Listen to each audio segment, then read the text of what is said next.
What's going on, guys? JPP Duel here. Hope you guys are enjoying your Friday. And for today's video, I'm going to be doing a deck list review of the deck that I currently play in my ranked matches and in my D Cup matches. Some of you guys have been asking me for a video, and I'm going to put it up right now. So the deck that I currently use is what you see on the screen right here. You guys will see some unorthodox cards. I mean, people use them in prank kits, but you don't see them that often. First of all, let's get the prank kits engine out of the way. We have 2 Fansies, 3 Dropsies, 3 Lamsies, 2 Roxies. Then up next, we have 2 copies of Plays, 1 of Pranks, 2 Pandemoniums. Now the reason for running 2 Pandemoniums is that nowadays, people know what prank kits take in. So before the Adventure engine got released, people did not pay attention to prank kits. So they did not know what sort of engine you ran, how many spell trap or any other cards you ran in your main deck. But now they know. So what they end up doing now is if you have a Pandemonium in your graveyard, they will, if they can, choose to banish the Pandemonium over any other card because they know that you only run 1 copy of Pandemonium. So what ends up happening after that is that you instantly go on a clock. If you cannot kill your opponent in the next 1 or 2 turns, you basically end up losing the game because you can only go into your link monsters and you cannot go into your fusion monsters, which are your main monsters as a prank kits player. So what ends up happening with that is that you end up losing the game. So that's the reason why I run 2 copies. In case my opponent chooses to banish 1, it becomes a huge thing in a matchup where 1 card getting banished can win or lose you the game. So if they only have 1 card they can banish and they choose to target your Pandemonium, it does not matter to you. You have another one, you could go into it, still continue the grindy matchup or surprise your opponent with it and win the game. Also, it's a really good target for a crossout designator. Now, in the ladder or in the D Cup, you will be running into prank kits quite often. As I said before, it became a tier 1 deck.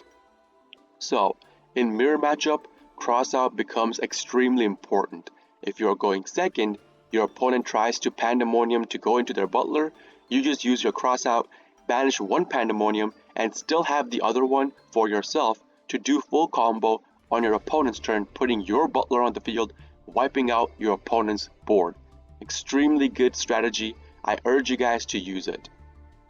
Now for the extra deck, we have 1 Rocket Ride, 1 Weather Washer, 1 Butler, 2 Meow Moo, 2 Diddle Doo, 1 Bow Wow, and 1 Roaster as our prank kits cards.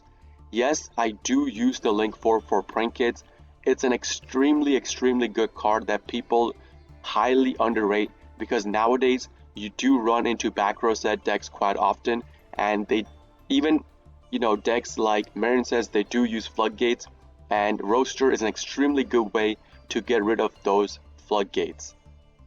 Now I'm not going to go over the effects of Rocket Ride and Weather Washer. Yes, some people opt to not use Weather Washer, which I think is not good.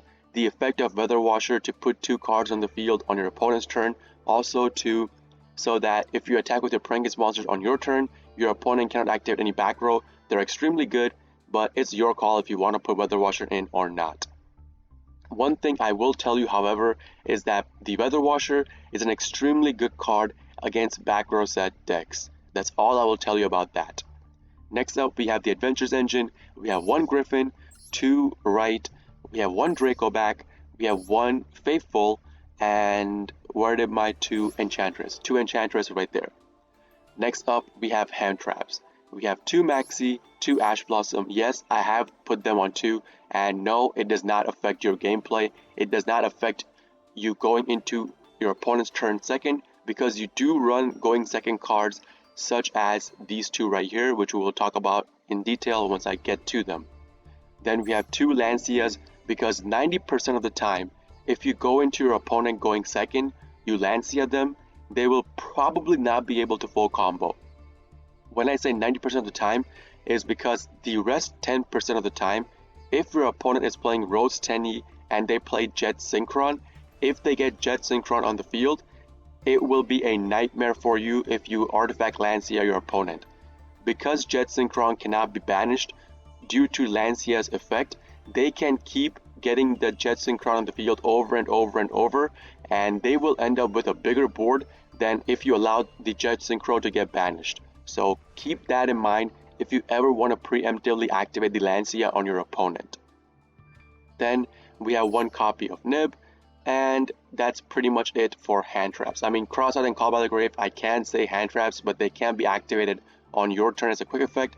They can only be activated once you set them down on your opponent's turn, so there is that. Up next, we have one copy of Instant Fusion, one copy of Harpies. Now, I believe Instant Fusion is one of the most broken cards you can run in a Prank Kids deck, because if you use it to go into Rocket Ride, it serves as a combo extension to go into anything. You could put Totally Awesome on the field in one single turn, or you could combo extend if your opponent nibs you afterwards, reset your field with Instant Fusion, do full combo. Then we have Thunderang Fusion. Don't need to say anything about this. You go into your Butler with this straight away. Pretty straightforward. Also a target for your Pertaplan Verte Anaconda. Then we have two copies of Dark Ruler No More. Now these are my Ghost second cards. So what Dark Ruler does is that if you activate it, your opponent cannot activate any monster effects in response to this card's activation. So they cannot Omni it with their monster effects. Now keep in mind, 9 Pillars of Yanzing can negate this. That's the only card you usually have to worry about in a full combo deck, or a Golden Land Forever can negate this as well, but against Eldritch, this card's useless. So you have to be careful. You have to somehow bait out your opponent's back row negates and then go into Dark Ruler and then combo it with Evenly if you have Evenly in your hand. Up next, as I said before, 2 Call by the Grave, 2 Crossouts. I run 1 copy of Forbidden Droplet. It is my, in case scenario where I need to bait out my opponent's trap or spell that negates a Forbidden and then go into my actual play of my Dark Ruler into Evenly. Then we have 2 copies of Evenly Matched. This card is busted, okay? I urge you guys to run this card. It is so good, it works on every single deck. Even back row set, if you're facing against an Eldritch player, this card works wonders. If you manage to bait out their negate, which is their Golden Land Forever, you activate this, their whole field is gone aside from 1 card. Even the Imperial Order cannot stop this because it is a trap card, not a spell card. Really good. Now, in certain situations where you have to bait out your opponent's back row, then go into Evenly, they do occur, but it's still a really good card to have as a main deck card. As I said, it is a going second card, so sometimes if you draw into it, you do end up with a brick in your hand, but it's still okay. You could still play Evenly afterwards if your opponent manages to wipe out your whole board. For the extra deck, I do run 1 copy of Totally Awesome because I go into my Totally Awesome off of my Butler combo, and as I said before, you could still go into Totally in 1 single turn if you draw into your Instant Fusion.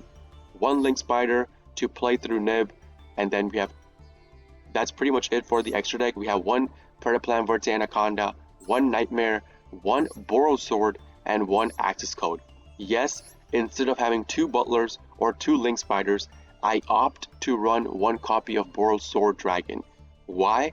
Because cards that are in the game like the Arrival or the Full Armor or the Ultimate Falcon or the Mech Knight Crusadia Avermax, they are cards that cannot be pushed over through other card effects, and there are cards that cannot be destroyed by battle or card effect.